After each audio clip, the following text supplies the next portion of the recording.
विसट्य कंदुट दलाणुयारं सुलोयनं चन्दसमानतुण्डं गुणाजियं चम्पैपुपसोऽहं तं गोमटेशं प्रणमामि नीचं तं गोमटेशं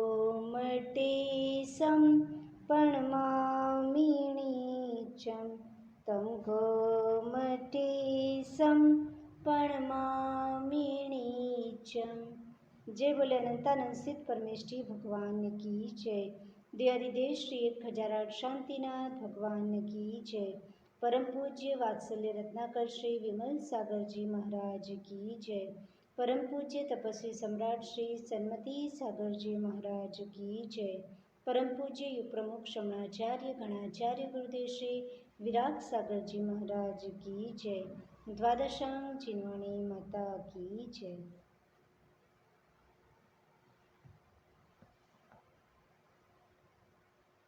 अपन ढाई द्वीप के बारे में समझ रहे थे। कल तक अपन ने ढाई द्वीप के बारे में समझा था कि किस तरह से धातकी खंड और जो पुष्करार द्वीप है वो मानुषोत्तर पर्वत आने के कारण पुष्करवर द्वीप के 2 पार्ट हुए, और पुष्करार जो द्वीप है उसमें भी पूर्व पुष्कर और पश्चिम पुष्कर किस प्रकार हुए थे वो सब अपन ने कल देखा था। ये प्रीवियस ईश्वाकार पर्वत आने के कारण धातकी खंड और पुष्करार द्वीप है उसके पूर्व धातकी खंड, पश्चिम धातकी खंड, पूर्व पुष्करार द्वीप और पश्चिम पुष्करार द्वीप इस तरह से पार्ट हुए थे। ये डायग्राम में आपको क्लियर दिख रहा है कि ईश्वाकार पर्वत है और ऐसे कोई गैप नहीं है बीच में, कोई इतना जो गैप दिख रहा है वो सिर्फ आपको समझाने के लिए यहाँ पे गैप मेंटेन किया है कि इस प्रकार से ईश्वाकार पर्वत आने के कारण इस तरह से 2 पार्ट में दोनों ही द्वीप है वो डिवाइड हो जाते हैं, और जो जम्बूद्वीप की रचना थी वो पूरी यहाँ पर पूर्व धातकी खंड, पश्चिम धातकी खंड, पूर्व पुष्करार द्वीप और पश्चिम पुष्करार द्वीप में वैसी होती है। सिर्फ ये जम्बूद्वीप की जो पर्वत क्षेत्र की जो साइज़ और वो सब है वो धातकी खंड में डबल हो जाती है। बाकी पर्वत और नदी और क्षेत्रों के नाम वही रहते हैं, रचना भी वही रहती है, सिर्फ साइज़ उसकी विस्तार उसका डबल हो जाता है। और जो पुष्करार द्वीप था उसमें धातकी खंड जैसी ही रचना रहती है। जम्बूद्वीप से धातकी खंड में डबल हो जाएगा और पुष्करार द्वीप में धातकी खंड जैसी ही रचना मिलेगी। तो यहाँ पे आपको आराम से ये डायग्राम में आराम से समझ में आ रहा है किस प्रकार 6 पर्वत आपको दिख रहा है। ये जो 6 पर्वत है, फाइन, एक बार रिवाइज हो जाएगा। ये 6 पर्वत हो गए और 7 क्षेत्र, ये बरक क्षेत्र, 2nd, 3rd, 4th, 5th, 6th and 7th number के क्षेत्र। ये बरक क्षेत्र का ये विजयात पर्वत, ये ऐरावत क्षेत्र का विजयात पर्वत। ऐसा ही आपको यहाँ पे दिख रहा है, धातकी खंड में भी दिख रहा है, पुष्करार द्वीप में भी दिख रहा है, और जो इस साइड रचना है वैसी ये दोनों साइड रचना है। और जो नाभिगिरी है तो 1, 2 राइट, 2 नाभिगिरी यहाँ पर, और ये विदेह क्षेत्र का सुमेरु पर्वत है, ये तीसरी नाभिगिरी और ये चौथी नाभिगिरी, फाइन। और ये जो समुद्र है यहाँ पे सरोवर रहते हैं, सरोवर पर ये छोटी जगह इसलिए यहाँ पे नहीं दिखाया है। यहाँ पे ये डायग्राम में मेन यही दिखाना था कि किस तरह से ईश्वाकार पर्वत आने से पूरे द्वीप है वो 2 पार्ट में डिवाइड हो गया, फाइन। तो इस पर आपको आराम से पूरी रचना समझ में आ गई। नेक्स्ट, ये और एक डायग्राम है, अलग अलग डायग्राम से आपका विज़न और क्लियर किया जा रहा है। ये जो डॉट है येलो कलर का वो जम्बूद्वीप, फिर लवण समुद्र, धातकी खंड, और इसमें भी सेंटर में ये लाइन दिख रही है वो ईश्वाकार पर्वत, राइट। तो ये पूर्व धातकी खंड, ये पश्चिम धातकी खंड,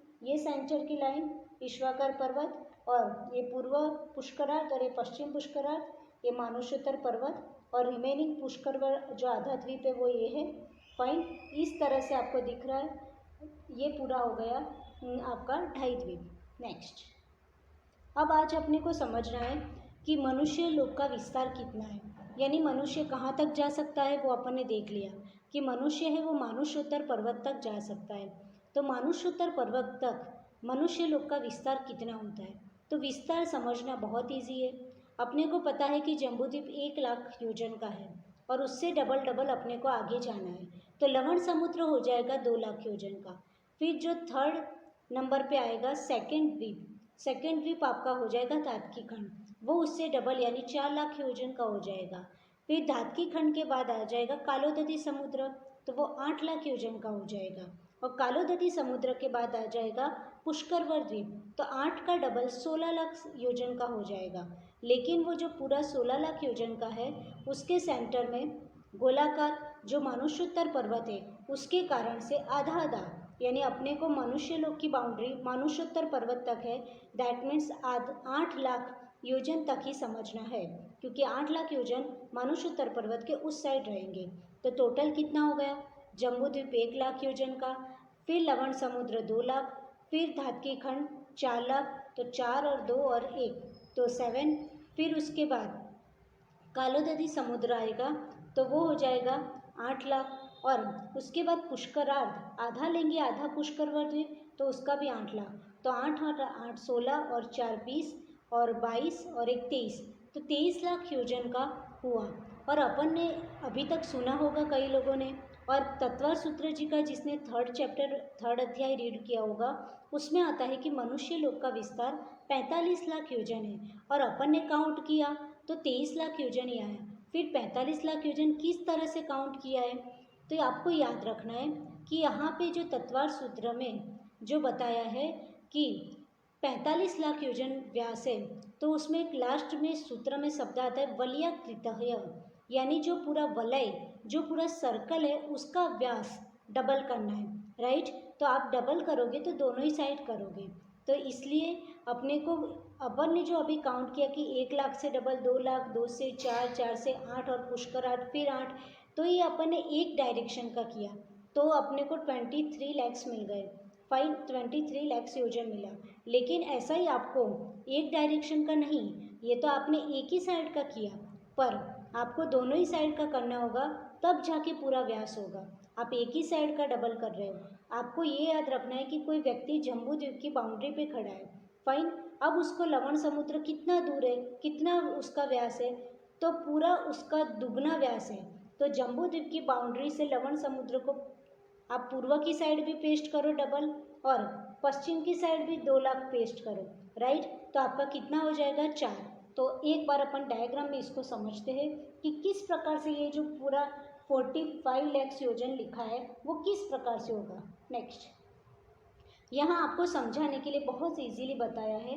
ये आपका फर्स्ट जम्बूद्वीप, लवण समुद्र, धातकी खंड आ गया, ईश्वाकार पर्वत है, कालोदधी समुद्र, और ये पूरा पुष्करवर द्वीप, इसमें मानुष्योत्तर पर्वत की बाउंड्री दिखा दी और ये ईश्वाकार पर्वत, फाइन। अब जम्बूद्वीप है, ये पूरा 1 लाख योजन का है, वो सबको याद है। तो 1 लाख योजन का है, तो जब हम पूर्व की डायरेक्शन का गिनेंगे तो ये सेंटर है जम्बूद्वीप का, उससे यहाँ पे आधा हो जाएगा और उसके वेस्ट साइड पश्चिम साइड में भी आधा हो जाएगा, तो आधा ये। फिर लवण समुद्र डबल है, तो कोई जम्बूद्वीप की बाउंड्री से खड़ा है तो वलयाकृत है, पूरे वलय का व्यास डबल है, फाइन। तो यहाँ पे कितना हो जाएगा, तो 2 लाख, और फिर इस साइड भी गिनना होगा तो यहाँ 2 लाख, फिर 2 का डबल 4, तो इस साइड भी गिनोगे, फिर 4 का डबल 8, तो इस साइड भी 8 गिनना है, और जो पूरा 16 है, 16 पुष्करवर द्वीप है, उसका आधा यहाँ बता दिया क्योंकि मानुष्योत्तर पर्वत तक ही गिनना है, तो 8 इधर। तो ये पूरा आप करोगे सबका प्लस, तो 22.5 आ जाएगा, फाइन। 22.5 लाख योजन एक डायरेक्शन का, और दूसरी डायरेक्शन का भी 22.5 लाख योजन, तो टोटल कितने का हो जाएगा, मनुष्य लोक की बाउंड्री, मनुष्य लोक का विस्तार टोटल कितना हो जाएगा, तो 45 लाख योजन इस प्रकार से होगा। यदि सिर्फ आप डबल डबल करोगे, 1 का डबल 2, 2 का डबल 4, 4 का डबल 8, 8 का डबल, फिर यहाँ पे 8, 16 का आधा करके 8, तो इस तरह से करोगे तो आपको सिर्फ 23 लाख योजन मिलेगा। फिर इस साइड का क्या, तो जो 45 लाख योजन लिखा है, तो इस तरह से आपको समझना है। तो आज आपका एक बहुत बड़ा शायद कई लोगों के मन में होगा कि किस तरह से 45 लाख योजन होता है, तो इस तरह से आपको समझना है, इस तरह से आपको विस्तार निकालना है।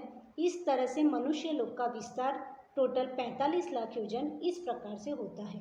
नेक्स्ट, फाइन, वही बात को यहाँ पे और अच्छे से दिखाई हुई है, बात सेम ही, यहाँ नाम लिखा हुआ है, जम्बूद्वीप, लवण, धातकी, कालोदधी, पुष्करार्ध और पुष्करार्ध, ये मानुष्योत्तर पर्वत बता दिया। फाइन, यहाँ पे बता दिया आधा आधा, ये पूरी जो अपन ने प्रीवियस डायग्राम में देखा वही बात है। 22.5 22.5 ये पूरा आपका ढाई द्वीप का विस्तार टोटल हो जाएगा 45 लाख योजन का। नेक्स्ट, अब अपन ने जो पढ़ा उसको एक थियोरेटिकल लिख दिया है कि जम्बूद्वीप, दादकी-खंड द्वीप और पुष्कर व राधा ये तीनों मिला करके ये पूरे 2 द्वीप और ये आधा द्वीप यानी 2.5 द्वीप हो गया। फाइन, और जम्बूद्वीप 1 लाख का, लवण समुद्र दोनों ही साइड का 2-2 लाख योजन, दादकी-खंड दोनों साइड का 4-4, कालोदधी समुद्र दोनों साइड का 8-8 और पुष्कर व राधा दोनों ही साइड का 8-8, तो टोटल 45 लाख योजन का इस प्रकार से 2.5 द्वीप है। नेक्स्ट, फाइन, अब अपन एक नए टॉपिक की ओर मूव करते हैं, विद्यमान 20 तीर्थंकर। तो जब अपन ने जम्बूद्वीप पढ़ा था तब अपन ने 4 तीर्थंकर कहाँ पर होते हैं वो प्लेस देखी थी। फाइन, अपने को याद है कि विदेह क्षेत्र जो जम्बूद्वीप में है उसमें 32 उपविदेह है। फाइन, तो जो 32 उपविदेह है वो भी 4-4 के पार्ट में, सीता और सीतोदा नदी आने के कारण 4 पार्ट में डिवाइड हो गए थे, तो हर एक में 8 उपविदेह आ गए, तो चारों में मिला के 32 उपविदेह हो गए थे। और जो 8 उपविदेह आए थे तो मिनिमम 8 उपविदेह में से एक कोई भी उपविदेह में तीर्थंकर भगवान होते ही होते हैं। फाइन, तो जब 8 में से एक में होंगे, 8 में से एक में मिनिमम होते हैं, मैक्सिमम 8 उपविदेह के 8 आर्यखंड में हो सकते हैं, लेकिन मिनिमम 8 में से एक में समझिए तो 4 उपविदेह, 4 क्षेत्र जम्बूद्वीप में थे, तो 4 तीर्थंकर वहाँ के हो गए। ऐसे ही आपको पूर्व धातकी खंड है, उसमें 4 जो क्षेत्र है एक विदेह के, उसके 4 समझ लीजिए। पश्चिम धातकी खंड में जो विदेह क्षेत्र है उसके जो 4 पार्ट हो गए थे, उसमें से एक एक क्षेत्र, 8 उपविदेह में से एक क्षेत्र में इस तरह से 4 वो हो गए। पूर्व पुष्करार द्वीप में भी ये लगा लीजिए, पश्चिम पुष्करार द्वीप में भी ये लगा लीजिए। तो जम्बूद्वीप के 4, पूर्व धातकी खंड के 4, पश्चिम धातकी खंड के 4, पूर्व पुष्करार द्वीप के 4 और पश्चिम पुष्करार द्वीप के 4, तो टोटल कितने हो गए? 4 5 20। 5 कैसे हुए? क्योंकि आपके विदेह क्षेत्र भी 5 हुए, एक जम्बूद्वीप का, एक पूर्व धातकी खंड का, एक पश्चिम धातकी खंड का, एक पूर्व पुष्करार द्वीप का और एक पश्चिम पुष्करार द्वीप का। कितने हुए? 5 हुए। फाइन, तो एक विदेह क्षेत्र में मिनिमम 4 तीर्थंकर हो गए, तो फिर 5 विदेह क्षेत्र में कितने हो जाएंगे? 20। तो आपको समझ में आ गया कि जो विद्यमान 20 तीर्थंकर की पूजा आप करते हो तो वो विद्यमान 20 तीर्थंकर कहाँ पर विद्यमान है, तो वो 20 तीर्थंकर कहाँ पर है, तो जो एक विदेह क्षेत्र है उसके 4 पोर्शन है, 4 एरिया है, 8 उपविदेह के 4-4 भाग है और 8 उपविदेह में से एक जगह तो मिनिमम एक तीर्थंकर होंगे ही होंगे, तो एक पूरे विदेह क्षेत्र में 4 मिलेंगे और ऐसे विदेह क्षेत्र 5 है, तो फिर अपने को 20 तीर्थंकर मिनिमम मीन्स 20 तीर्थंकर तो वहाँ पे परमानेंट होते ही होते हैं। फाइन, अब मैक्सिमम कितने हो सकते हैं, तो मैक्सिमम 170 होते हैं, वो सबको पता है, कहीं ना कहीं सुना होगा। तो 170 किस प्रकार से होंगे, तो बहुत इजी है समझना। एक बार 2.5 द्वीप विदेह क्षेत्र वाला डायग्राम बहुत आगे होगा। तो मैक्सिमम 170 तीर्थंकर कैसे हो सकते हैं, तो आपको ये याद रखना है कि 32 उपविदेह है, एक विदेह क्षेत्र में कितने उपविदेह? 32 उपविदेह, तो हर एक के आर्यखंड में यदि एक एक तीर्थंकर होते हैं तो फिर टोटल जो 5 उपविदेह है, तो 5 उपविदेह के कितने हो जाएंगे, तो पहले 5 विदेह के कितने उपविदेह हो जाएंगे? एक विदेह क्षेत्र के 32 उपविदेह, तो 5 विदेह क्षेत्र के कितने उपविदेह, तो 32 × 5 यानी 160 उपविदेह हो जाएंगे। तो 160 उपविदेह ये हो गए। अब हर एक के आर्यखंड में एक एक तीर्थंकर भगवान जन्म लेते हैं, तो फिर कितने तीर्थंकर भगवान विदेह क्षेत्र में हो सकते हैं, तो 160 तीर्थंकर भगवान हो सकते हैं। अभी अपन यहाँ समझ लेते हैं, आपको याद है ये डायग्राम, ये 8 देश है, ये पूरा एक विदेह क्षेत्र माना जाएगा पूरा। फाइन, उसमें ये सीता और सीतोदा नदी के कारण 1 2 3 और 4 भाग हो गए। फाइन, अब उसके बाद ये जो एक पार्ट है यानी जिसमें 8 उपविदेह है, उसमें से एक कोई भी उपविदेह में एक तीर्थंकर भगवान होंगे ही होंगे। फिर यहाँ पर भी एक होंगे, ये 8 में से कोई एक जगह, ये 8 में से कोई एक जगह और ये 8 में से कोई एक जगह मिनिमम होगी, ये नियम है। तो फिर यहाँ एक यहाँ एक और यहाँ पर एक। फाइन, तो ये 4 तीर्थंकर हो गए। ऐसे अपने पास विदेश क्षेत्र कितने हैं?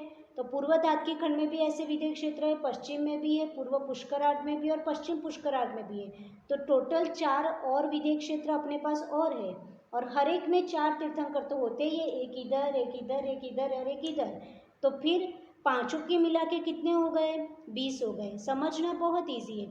आपके टोटल विदेश क्षेत्र 5 है और हर एक विदेश क्षेत्र में 4 पोर्शन है, और ये जो 8 उपविदेय है उसमें से एक में तीर्थंकर होंगे ही होंगे। तो फिर एक विदेश क्षेत्र में 4 होने ही वाले हैं, तो 5 विदेश क्षेत्र में 20 हो जाएंगे। क्लियर? तो इस प्रकार से 20 हो जाएंगे। और अभी कहाँ पर है? तो अपन ने देखा था कि सिमंदर स्वामी अभी इस साइड। फाइन, ये 8वें नंबर का जो क्षेत्र है, 9वें नंबर के क्षेत्र में 9वें नंबर के उपविदेय में युगमंदर जी, यहाँ 24 नंबर के उपविदेय में बाहू जी, और ये 25 नंबर के उपविदेय में सुबाहु जी। इस तरह से अभी ये उपविदेय में तीर्थंकर भगवान विराजमान है। तो यहाँ हो गया 8 में से एक में है, ये 8 में से भी एक में है, उस 8 में से भी है, उस 8 में से। ये जम्बूद्वीप का हुआ। ऐसे आपको पांचों उपविदेय जो बाकी के जो 4 है, पूर्व पश्चिम धातकी खंड, पूर्व पुष्करार्ध, पश्चिम पुष्करार्ध, उसके भी 4 लगा लेनी चाहिए। और अब अपने को समझना था कि एक साथ मैक्सिमम कितने हो सकते हैं? तो 170। तो विदेश क्षेत्र में उसमें से कितने होंगे? तो ये 32 उपविदेय एक विदेश क्षेत्र में। फाइन, तो ऐसे विदेश क्षेत्र आपके पास 5 है, तो 32 को 5 से मल्टीप्लाई करो तो 160 आंसर आ जाएगा, 160। और 160 हर एक उपविदेय में, यदि आर्यखंड में हर एक उपविदेय में तीर्थंकर भगवान जन्म लेंगे तो फिर आपके पास 160 उपविदेय है, तो 160 तीर्थंकर भगवान एक साथ जन्म ले सकते हैं। और टोटल अभी तक हमने 170 सुना है, तो वो कैसे? तो नेक्स्ट अपन वो पूर्व पुष्करार्ध पश्चिम पुष्करार्ध था ना, वहाँ पे। तो अपने 160 तीर्थंकर तो विदेश क्षेत्र के आपने समझ लिए किस प्रकार होते। अब 170, तो अभी 10 रिमेनिंग है, तो बाकी 10 तीर्थंकर कहाँ पर होते हैं? राइट, तो वो समझने के लिए बहुत ईजी है। आपने जम्बूद्वीप में कर्मभूमि है, भरत क्षेत्र, जहाँ पे अपन रहते हैं। फाइन, तो एक भरत क्षेत्र में आर्यखंड में एक तीर्थंकर भगवान होंगे, तो उसी समय पूर्व धातकी खंड में भी ये भरत क्षेत्र का आर्यखंड है, वहाँ पे हो सकता है। पश्चिम धातकी खंड के जो आर्यखंड है उसमें भी हो सकता है, भरत क्षेत्र के आर्यखंड में, पूर्व पुष्करार्ध द्वीप के भरत क्षेत्र के आर्यखंड में, और पश्चिम पुष्करार्ध द्वीप के भरत क्षेत्र के आर्यखंड में तीर्थंकर हो सकते हैं। तो 1 2 3 4 और ये भरत क्षेत्र का आर्यखंड। तो इस प्रकार से 5 आर्यखंड के, 5 भरत क्षेत्र के, 5 आर्यखंड में हर जगह यदि एक एक तीर्थंकर भगवान जन्म लेंगे तो 5 इस प्रकार से हो गए। और ऐसा ही सेम ऐरावत क्षेत्र के लिए आपको समझना है। जैसे ऐरावत क्षेत्र का ये जो आर्यखंड है, ऐरावत क्षेत्र का यहाँ का आर्यखंड, तो 2 आर्यखंड ये हुए। फाइन, फिर जो ऐरावत क्षेत्र है वो ऐरावत क्षेत्र यहाँ से अपन समझ ले, थोड़ा जूम हो रहा है। ये जो ऐरावत क्षेत्र है उसका जो आर्यखंड और पूर्व पुष्करार्ध का और पश्चिम पुष्करार्ध द्वीप का जो ऐरावत क्षेत्र है, ये पूर्व का, ये पश्चिम का जो ऐरावत क्षेत्र है, उसके आर्यखंड में यदि तीर्थंकर भगवान जन्म ले, पूर्व धातकी खंड और पश्चिम पुष्करार्ध, पश्चिम धातकी खंड के ऐरावत क्षेत्र के आर्यखंड में तीर्थंकर भगवान जन्म ले, और एक जम्बूद्वीप का ऐरावत क्षेत्र, तो 1 2 3 4 और 5, कितने ऐरावत क्षेत्र हो गए? 5। कितने भरत क्षेत्र हो गए? 5। नीचे दिखा दो फिर से, भरत क्षेत्र 5। ये जम्बूद्वीप का भरत क्षेत्र, ये पूर्व धातकी खंड का, ये पश्चिम धातकी खंड का है भरत क्षेत्र, ये पूर्व पुष्करार्ध का और पश्चिम पुष्करार्ध का। तो 5 भरत क्षेत्र देखें, तो 5 भरत क्षेत्र के आर्यखंड में यदि तीर्थंकर भगवान जन्म लेते हैं तो भरत क्षेत्र के 5, ऐरावत क्षेत्र के 5, और विदेश क्षेत्र आपको यहाँ दिख रहा है बहुत अच्छे से, थोड़ा सेंटर में ले आइए। ये जम्बूद्वीप का विदेश क्षेत्र, फिर ये पूर्व धातकी खंड का, ये पश्चिम धातकी खंड का, और ये पश्चिम पुष्करार्ध और ये पूर्व पुष्करार्ध। तो 5 विदेय क्षेत्र है, फाइन, 5 भरत क्षेत्र और 5 ऐरावत क्षेत्र। तो 5 और 5 10, और हर एक विदेय क्षेत्र में मिनिमम 32 उपविदेय है। तो 32 उपविदेय में हर जगह तीर्थंकर भगवान जन्म लेंगे। तो 32 यहाँ के, 32 यहाँ के, 32 इस साइड के, 32 पूर्व पुष्करार्ध के और 32 पश्चिम पुष्करार्ध के। इन शॉर्ट 32 इंटू 5, क्योंकि 5 सुमेरु के अकॉर्डिंग 5 विदेय क्षेत्र के गिनेंगे और हर एक विदेय क्षेत्र में 32 उपविदेय। तो 32 को 5 से मल्टीप्लाई करेंगे तो 160 तो सिर्फ विदेय क्षेत्र के हो गए। फिर 5 यहाँ ऐरावत क्षेत्र के और 5 भरत क्षेत्र के।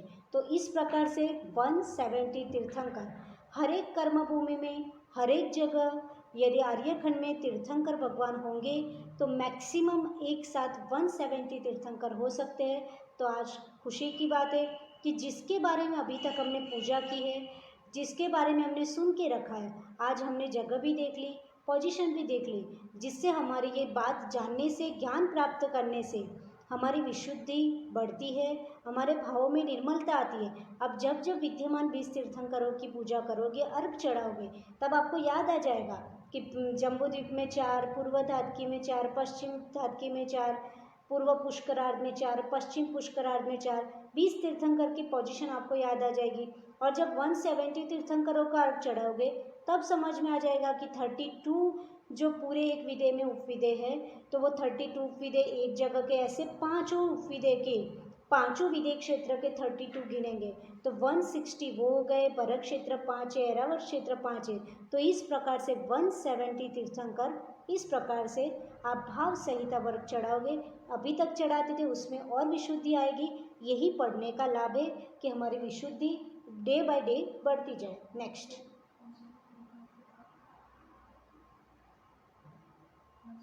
Fine, next. और आप लोगों को पता होगा कि अजितनाथ भगवान के काल में, यानी अपने भरत क्षेत्र के आर्यखंड में जब अजितनाथ भगवान थे, तब 160 जगह पर, टोटल 160 जगह पर, हर जगह पर एक एक तीर्थंकर थे। यानी जो 170 तीर्थंकर मैक्सिमम हो सकते हैं, उसमें से अजितनाथ भगवान का टाइम पीरियड वो रहा कि उस समय 160 तीर्थंकर एक साथ थे। यहाँ अजितनाथ भगवान तो दूसरी जगह पे भी तीर्थंकर भगवान थे। टोटल 160 तीर्थंकर एक साथ थे। फाइन। अब जो 170 है उसमें से भरत क्षेत्र के 5 देख लिए आपने, ऐरावत क्षेत्र की भी 5 किस प्रकार वो देख लिए, और विदेय क्षेत्र में 5 विदेय है, हर एक विदेय में 32 उपविदेय है। तो 32 को 5 से मल्टीप्लाई कर दिया 160, ये 160 प्लस 5 यानी 170। Fine, next.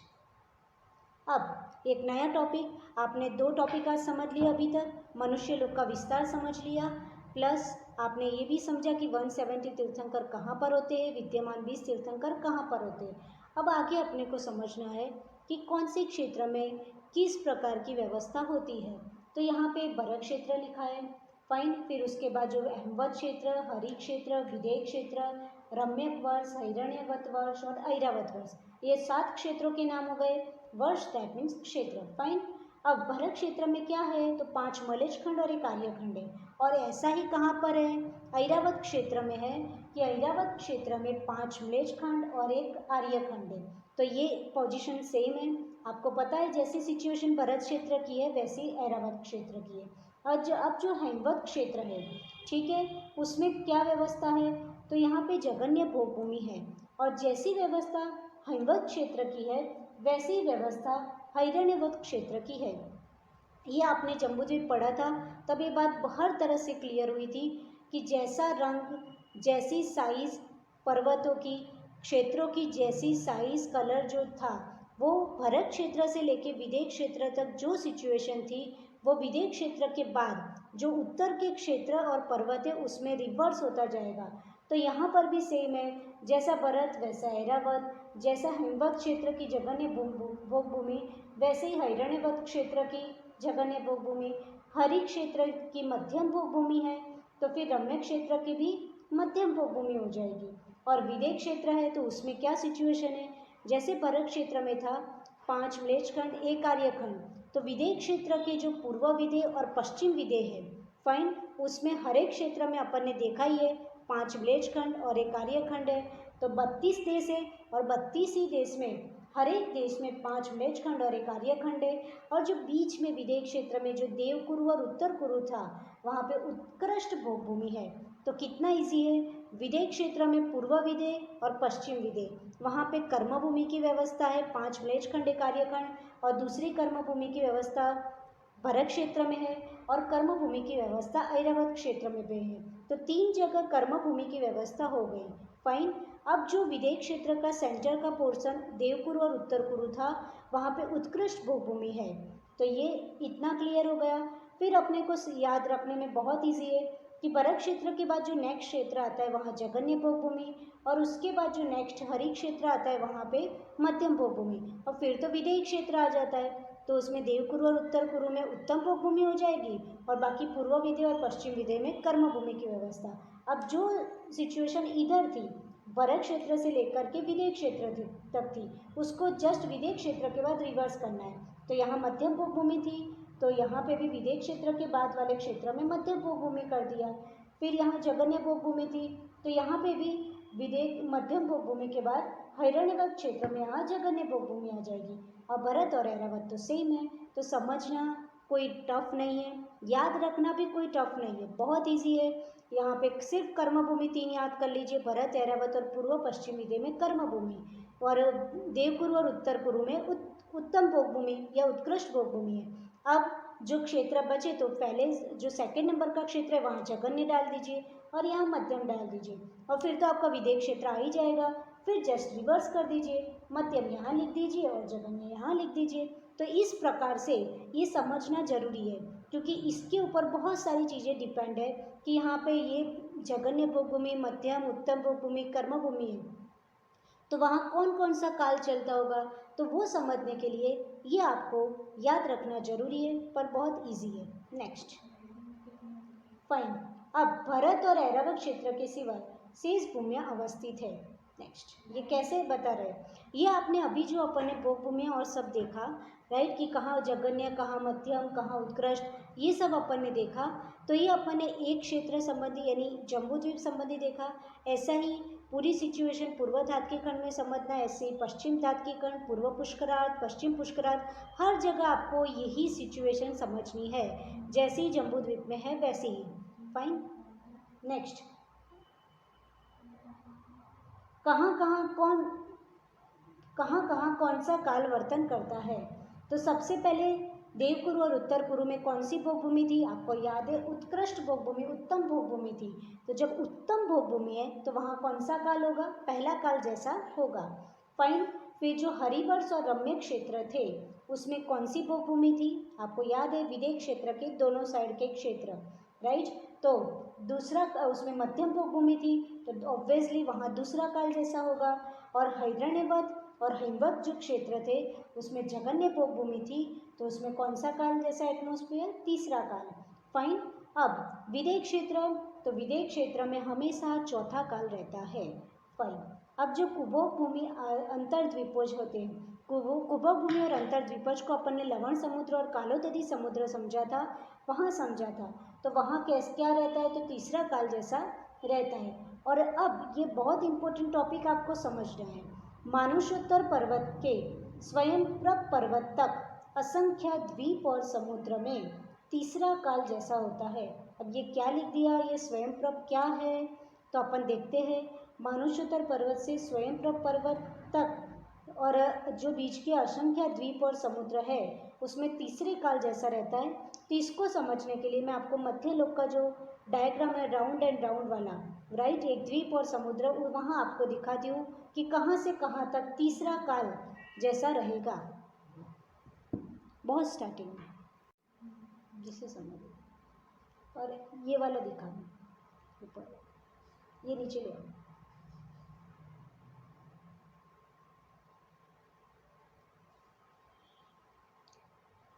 तो जम्बूद्वीप से अपन ऊपर की ओर जाएंगे, तो जम्बूद्वीप से लेकर के ये आपका 8वें नंबर का द्वीप आ जाएगा नंदीश्वर द्वीप। फिर और ऊपर जाएंगे तो उसके बाद 11वें नंबर का कुंडलवर, 13वें नंबर का रुचकवर द्वीप, उसके बाद असंख्य द्वीप और समुद्र। फाइन। फिर अपन ने देखा था बीच के असंख्य द्वीप और समुद्र के नाम अपने पास अवेलेबल नहीं है, और जो लास्ट जो समुद्र है उसका नाम है स्वयंभू रमण समुद्र। पीछे से लेके जो पीछे से 16 द्वीप और समुद्र के नाम अपने पास अवेलेबल था। तो अब यहाँ अपना क्वेश्चन था कि वेर इज स्वयंप्रभ पर्वत, स्वयंप्रभ पर्वत कहाँ पर है। तो आपको याद रखना कि जैसे पुष्करवर द्वीप था उसके सेंटर में कुंडल आकार वाला मानुष्योत्तर पर्वत था, वैसे ही जो लास्ट नंबर का द्वीप, राइट, सबसे लास्ट तो स्वयंभू रमण समुद्र है, पर जो सबसे लास्ट द्वीप है उसका नाम है स्वयंभू रमण द्वीप। उस द्वीप के सेंटर में पुष्करवर द्वीप की तरह यहाँ पे भी एक पर्वत है गोलाकार, और उसका नाम है स्वयंप्रभ पर्वत। तो आपको समझ में आ गया, उस सेंटेंस में लिखा था मानुष्योत्तर पर्वत से लेकर के स्वयंप्रभ पर्वत। तो यहाँ आप गैस कर लीजिए, गैस क्या कर लीजिए, होता ही है, पर यहाँ ड्रॉ करना टफ होता है, राइट। इसलिए यहाँ पे आप समझ लीजिए कि यहाँ पे एक गोल आकार वाला स्वयंप्रभ पर्वत है जो स्वयंभू रमण द्वीप के 2 पोर्शन कर देता है। तो यहाँ स्वयंभू रमण द्वीप जो यहाँ आधा हो जाता है, तो जो मानुष्योत्तर पर्वत था, एक बार नीचे लिया, पुष्करवर द्वीप वहाँ से दिखा, ये पुष्करवर द्वीप है। तो ये पुष्करवर द्वीप के सेंटर में मानुष्योत्तर पर्वत है। फाइन। तो मानुष्योत्तर पर्वत का इस साइड लिखना, जम्बूद्वीप साइड नहीं, मानुष्योत्तर पर्वत से उस साइड ऊपर के जो असंख्य द्वीप और समुद्र है, ये सारे असंख्य द्वीप समुद्र क्रॉस करते करते करते अपन जब स्वयंभू रमण द्वीप के यहाँ जो स्वयंप्रभ पर्वत है उसके यहाँ तक, ऊपर की साइड नहीं, तो मानुष्योत्तर पर्वत के बाद के मानुष्योत्तर पर्वत के बाद के जो असंख्य द्वीप और समुद्र है वहाँ क्रॉस करके जो स्वयंभू रमण द्वीप का यहाँ स्वयंप्रभ पर्वत है वहाँ तक, राइट, इस साइड का नहीं गिनना है, आधा ही गिनना है स्वयंभू रमण द्वीप को, यहाँ आधा ही। तो वहाँ तक तीसरे काल जैसा एटमॉस्फेयर होता है, तीसरा काल तुल्य वातावरण होता है। और ये जो स्वयंभू रमण द्वीप जो हमने आधा किया, तो ये स्वयंभू रमण द्वीप आधा और ये स्वयंभू रमण समुद्र पूरा। तो ये स्वयंभू रमण द्वीप आधा और स्वयंभू रमण समुद्र पूरा। और फिर यहाँ पे 4 कोने बचते हैं। जब हमने मध्यलोक पढ़ाया था तब हमने दिखाया था 4 कोने बचते हैं। कैसे 4 कोने बचे थे आपको याद है ना, बिकॉज आपका जो मध्यलोक है वो 1 बाय 1 रह चुका है। तो जब कोई स्क्वायर चीज़ है उसमें बीच में गोल शेप में चूड़ी आकार वाले द्वीप एंड समुद्र होंगे, तो स्क्वायर में आप यदि राउंड एंड राउंड ड्रॉ करोगे तो उसके 4 कॉर्नर बच जाएंगे। तो जो 4 कोने बचते हैं उसमें कर्म भूमि की व्यवस्था होती है। आपको दिख रहा है, देखो ये बहुत ईजी, ये आपका पूरा मध्यलोक है। फाइन, स्क्वायर 1 बाय 1 रह चुका, और यहाँ पे द्वीप एंड समुद्र है, असंख्य द्वीप एंड समुद्र। तो उसके बाद ये क्या बन जाएगा, 4 कोने बच जाएंगे, बिकॉज स्क्वायर जैसा शेप हो जाएगा और उसमें राउंड ड्रॉ करेंगे तो 4 कोने बचेंगे।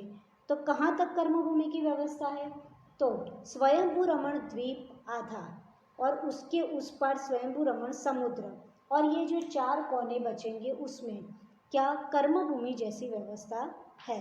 तो आपको समझ में आ गया किस तरह की, ये कहाँ से कहाँ गिनना है। तो आपके लिए जम्बूद्वीप समझ में आ रहा है, लवण समुद्र, धातकी खंड, पुष्करार द्वीप, यहाँ तक समझ में आपको आ ही गया था। अब पुष्करार द्वीप के बाद असंख्य द्वीप समुद्र में क्या है, तो मानुष्योत्तर पर्वत से पूरे असंख्य द्वीप समुद्र को लेकर के स्वयंभू रमण समुद्र के स्वयंप्रभ पर्वत तक, राइट, बीच में तीसरे काल जैसा वातावरण होता है। और स्वयंभू रमण द्वीप में जो स्वयंप्रभ पर्वत के ऊपर यानी जो आधा बचा वो, और स्वयंभू रमण समुद्र, और जो 4 कोने बचेंगे वहाँ पर कर्मभूमि जैसा वातावरण होता है। तो आपने इतने सेंटेंस में ही असंख्य द्वीप समुद्र को पढ़ ही लिया, और वहाँ के पानी का जो समुद्र में पानी का कलर कैसा होता है वो सब हम पढ़ चुके हैं।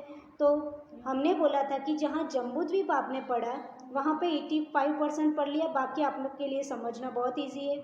आज एक ही सेंटेंस में आपको पूरा समझ में आ गया कि बीच के असंख्य द्वीप और समुद्र है उसमें किस प्रकार पूरी तीसरे काल जैसी व्यवस्था है मानुष्योत्तर पर्वत से लेके स्वयंप्रभ पर्वत तक। नेक्स्ट, और तीसरे काल जैसे तीसरा काल तुल्य है, दैट मीन्स वहाँ पे जगन्य भोगभूमि हो गई। जैसे अपन ने अभी देखा था कि जहाँ जगन्य, जिस क्षेत्र में जगन्य भोगभूमि है वहाँ तीसरे काल वातावरण है, तो यहाँ तीसरे काल तुल्य है। उसका मतलब मानुषोत्तर पर्वत से लेकर स्वयंप्रभ पर्वत तक के बीच के असंख्य द्वीप और समुद्र में जगन्य भोगभूमि रहती है, तीसरे काल तुल्य वातावरण होता है। फाइन, तो आपको पूरा समझ में आ गया। मानुषोत्तर पर्वत के स्वयंप्रभ पर्वत तक असंख्य द्वीप समुद्र में तीसरा काल तुल्य, तीसरा काल दैट मीन्स जगन्य भोगभूमि जैसा होता है। अब अंत का आधा स्वयंभू रमण द्वीप हमने बताई दिया आपको। स्वयंप्रभ पर्वत के बाद अंत का आधा स्वयंभू रमण द्वीप और स्वयंभू रमण समुद्र और 4 कोने जो बचेंगे वहाँ पे पंचम काल तुल्य कर्मभूमि समान व्यवस्था होती है। तो आपको पूरा समझ में आ गया मध्य लोग कि कहाँ पे कौन से द्वीप और समुद्र में किस प्रकार की भोगभूमि, किस प्रकार का काल परिवर्तन होता है, वो सब समझ में आ गया। नेक्स्ट, अब यहाँ पे इस तरह से बताया है कि कौन सी गति में किस प्रकार का होता है। तो देव गति है तो ऑब्वियसली देव गति है तो वहाँ पहले काल तुल्य होता है। नरक गति है तो वहाँ बहुत संक्लिष्टता है, अति तीव्र संक्लिष्टता, दुखी दुख है तो छठे काल तुल्य होता है। और भरत क्षेत्र और ऐरावत क्षेत्र के जो 5 म्लेच्छ खंड है, फाइन, नोट आर्य खंड, म्लेच्छ खंड और विद्याधर श्रेणी, ये विद्याधर श्रेणी कहाँ पर होती है? तो भरत और ऐरावत क्षेत्र में जहाँ पे विजयात पर्वत है, जहाँ जहाँ विजयात पर्वत है वहाँ विद्याधर निवास करते हैं। तो वो विद्याधर श्रेणियों में चौथे काल से आदि लगाकर यानी चौथा, पांचवा, छठा इस तरह से हानि वृद्धि होती रहती है।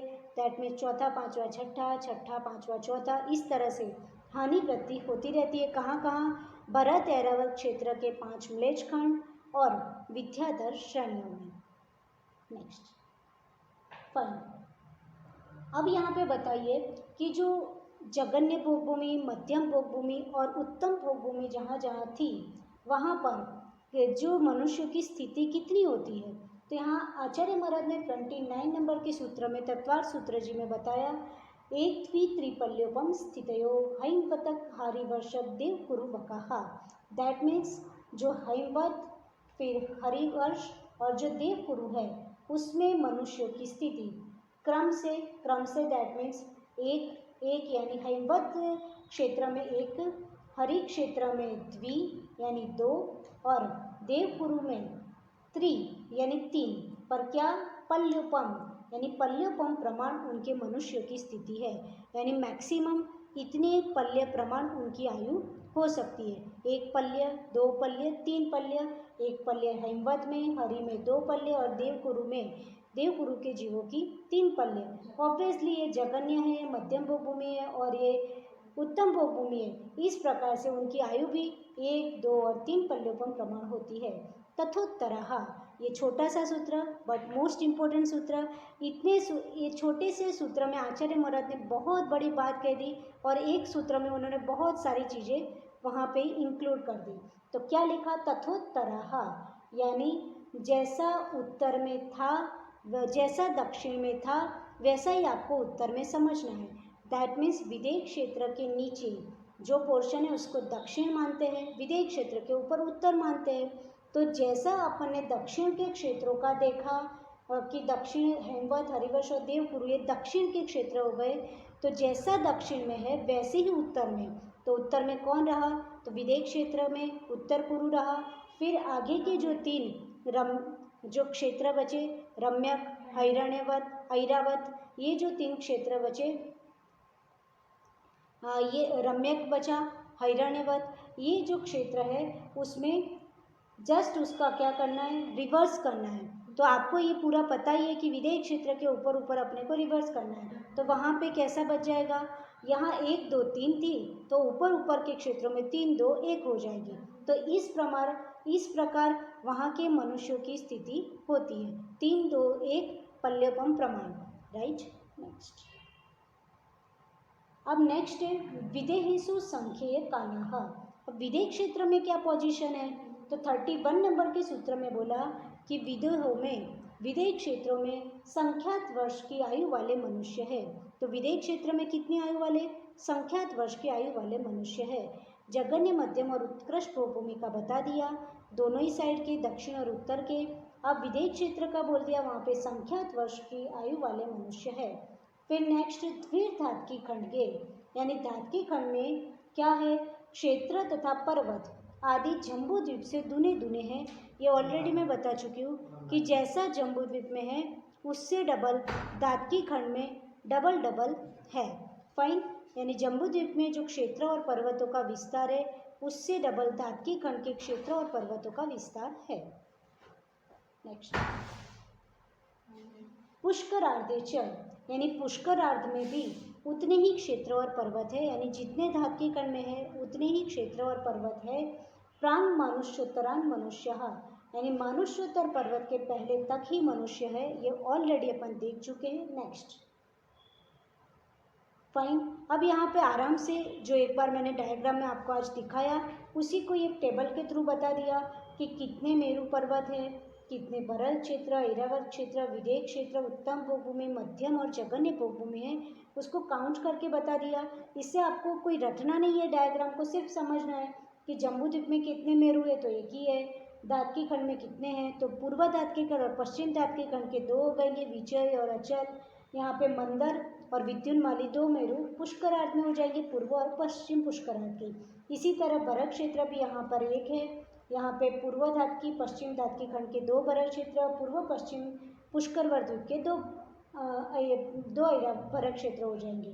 और ऐरावत क्षेत्र को भी जम्बू द्वीप में एक ही है, धात्की खंड में दो धात्की खंड होने के कारण दो ऐरावत और दो पुष्करार्ध द्वीप होने के कारण दो ऐरावत क्षेत्र हो जाएंगे। ऐसा ही विदेश क्षेत्र यहाँ पर एक पर दो धात्की खंड, इसलिए दो विदेश क्षेत्र और दो पुष्करार्ध द्वीप यानी दो विदेश क्षेत्र हो जाएंगे।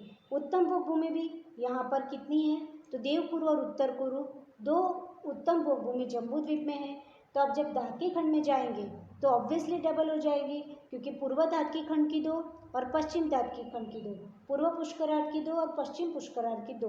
तो इस प्रकार से उत्तम भूभूमि की व्यवस्था जम्बू द्वीप में दो, धात्की खंड में चार और पुष्करार्ध में चार। और आपको सिर्फ जम्बू द्वीप की पता हो तो आप आराम से धात्की खंड और पुष्करार्ध द्वीप की आराम से लिख सकते हो, क्योंकि यहाँ डबल डबल है, धात्की खंड और पुष्करार्ध द्वीप आधा आधा डिवाइड हो जाता है, इसलिए यहाँ डबल व्यवस्था हो जाती है। मध्यम भूभूमि में अपन ने देख लिया, मध्यम भूभूमि जम्बू द्वीप में दो होती है और तो ऑब्वियसली यहाँ चार और यहाँ चार हो जाएगी। इसी तरह जघन्य भूभूमि भी दो होती है जम्बू द्वीप में, तो यहाँ चार और यहाँ चार हो जाएगी। ये सबका प्लस किया हुआ है कि मेरू है वो टोटल ढाई द्वीप में कितने मेरू है तो 5 मेरू। आप पंचमेरू की पूजा करते ही हो। बरक क्षेत्र कितने हैं तो 5 है, ऐरावत क्षेत्र भी कितने हो जाएंगे 5, विदेश क्षेत्र भी आप प्लस कर लीजिए 5 हो जाएंगे। उत्तम भूभूमि 10, मध्यम भूभूमि 10 और जघन्य भूभूमि भी 10 हो जाएगी। तो आपको कभी एग्जाम में पूछा जाए कि ढाई द्वीप में कितनी उत्तम भूभूमि है तो अब आपको लिखना बहुत ईजी है। आप जम्बू द्वीप की कर लीजिए, जम्बू द्वीप में 2 है तो फिर धात्की खंड में 4, पुष्करार्ध द्वीप में 4, इस तरह से काउंट करके आप आराम से लिख सकते हैं। रटना नहीं है, सिर्फ समझना है। नेक्स्ट, अब जो 3 लोक के अकृत्रिम चैत्यालय थे उसको अपने को देखना है। टोटल 3 लोक में अकृत्रिम चैत्यालय है, तो अधोलोक में 7,72,00,000 चैत्यालय है। अपन जब नरक गति कभी पढ़ने का मौका मिला अधोलोक तो उसमें देखेंगे 7,72,00,000 चैत्यालय कहाँ पर होते हैं। ऊर्ध्वलोक में 84,97,023 अकृत्रिम चैत्यालय है। ऊर्ध्वलोक जब पढ़ेंगे तब ये पोजीशन भी देखेंगे। अभी अपन मध्यलोक पढ़ रहे हैं और मध्यलोक के 458 अकृत्रिम चैत्यालय है, उसमें से अपन ने 398 देख लिए थे, राइट। बाकी जो रिमेनिंग बचे हैं उसको अपन जब नंदीश्वर द्वीप, रुचकवर और कुंडलवर द्वीप पढ़ेंगे तब देखेंगे, कल देखेंगे। तो ये 458 ये तीनों का ऊर्ध्व, मध्य और अधो तीनों का प्लस करोगे तो 8,56,97,481 अकृत्रिम चैत्यालय हो जाएंगे। तो ये टोटल अकृत्रिम चैत्यालय तीनों लोगों के मिलाकर के इतने हुए। अब अपन जब भी अकृत्रिम चैत्यालयों का अर्घ चढ़ाते हैं तब आराम से आपको सारी जगह याद आ जाएगी कि कहाँ कहाँ पर अकृत्रिम चैत्यालय है और उसको भाव सहित आप ध्यान के माध्यम से भी ये वंदना कर सकते हो।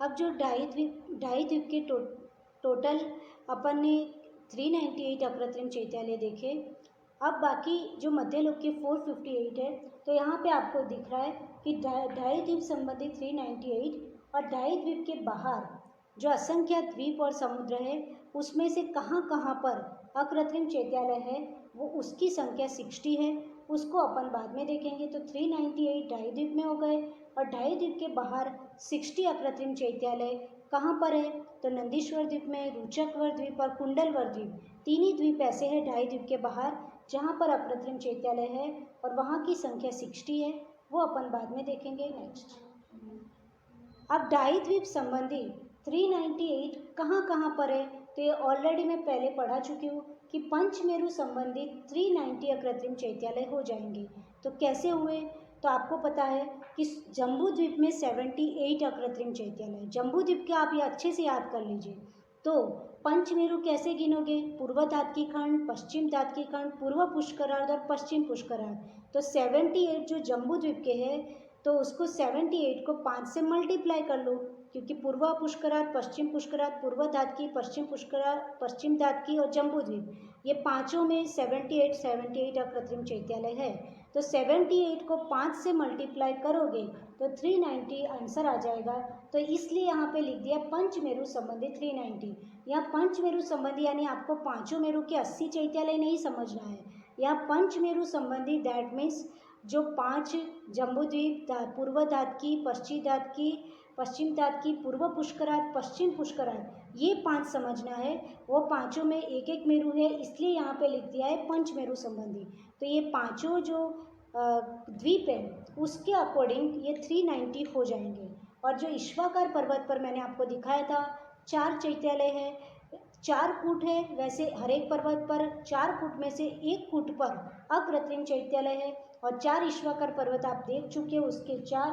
और जो मानुषोत्तर पर्वत है वो मैं नहीं देखा पाई हूँ, लेकिन आपको आराम से याद रखना है। जो मानुषोत्तर पर्वत गोलाकार है तो उसके पूर्व, पश्चिम, उत्तर और दक्षिण चारों दिशा में एक एक अकृत्रिम चैत्यालय है, तो उसके 4। तो टोटल 398 हो गए ढाई द्वीप के अकृत्रिम चैत्यालय। तो आपको सिर्फ जम्बूद्वीप के 78 याद है, उसको 5 से मल्टीप्लाई करो, 390। ईश्वाकार के 4 इजी है और मानुषोत्तर के 4 इजी है, तो 390 इस प्रकार हो गए। नेक्स्ट, अब एक मेरु संबंधी 78 कैसे थे, तो अपन ऑलरेडी देख चुके थे कि सुदर्शन मेरु के 16, राइट, और कुलाचल यानी पर्वत 6 पर्वत है, तो 6 पर्वत की पूर्व दिशा में 6 अकृत्रिम चैत्यालय, गजदन 4 देखे थे। विजयात पर्वत 34 है, एक भरत क्षेत्र और एक ऐरावत क्षेत्र का विजयात पर्वत, और 32 उपविदय के 32 विजयात पर्वत। तो टोटल विजयात पर्वत कितने हो जाएंगे, 34। वक्षारगिरी कितनी है, 16। अपन ने विदेह क्षेत्र में देखा था, जो विदेह क्षेत्र में 4 जो पोर्शन हुए हैं, तो हर एक में 4, तो 4 जो एरिया है उसमें 16 हो जाएगी। तो एक विदेह क्षेत्र में 16 वक्षारगिरी। जम्बू वृक्ष एक ही है जम्बू द्वीप में, सालमली वृक्ष भी एक ही है। ये सब प्लस करोगे तो जम्बू द्वीप के अकृत्रिम चैत्यालय निकल आ जाएंगे 78, और इसको 5 से मल्टीप्लाई कर दो तो अपने को ढाई द्वीप के अकृत्रिम चैत्यालय 390 हो जाएंगे। तो आपको पूरा समझ में आ गया, 398 अकृत्रिम चैत्यालय ढाई द्वीप संबंधी आपने वंदना कर ली। अब अपन जो 60 रिमेनिंग है अकृत्रिम चैत्यालय मध्यलोक के, उसको बाद में नंदीश्वर द्वीप और अपने को रुचकवर, कुंडलवर द्वीप समझना है, तब समझेंगे। बाकी के बीच के असंख्य द्वीप और समुद्र आप समझ चुके हो। वहाँ पे जगन्य भूमि, तीसरे काल तुल्य व्यवस्था होती है, और जो स्वयंभू रमण द्वीप आधा और स्वयंभू रमण समुद्र 4 कोनों में कर्मभूमि व्यवस्था होती है। तो आपका यहाँ मध्यलोक में सब कुछ समझना, असंख्य द्वीप समुद्र समझना फिनिश हो गया। सिर्फ नंदीश्वर द्वीप, रुचकवर और कुंडलवर द्वीप को विजिट करना बाकी है, उसको अपन कल विजिट करेंगे। आपका मध्यलोक बहुत ही जल्दी फिनिश होने वाला है। फिर आपकी चॉइस है कि आपको देव गति में जाना है कि नरक गति में, वहाँ की अपन पढ़ाई करेंगे। बोधि समाधि परिणाम शुद्धि, स्वात्मोपलब्धि शिव सौख्य सिद्धि, चिंतामणि चिंतित वस्तु दानी, त्वं वन्दमानस्य ममास्तु देवी, त्वं वन्दमानस्य ममास्तु देवी।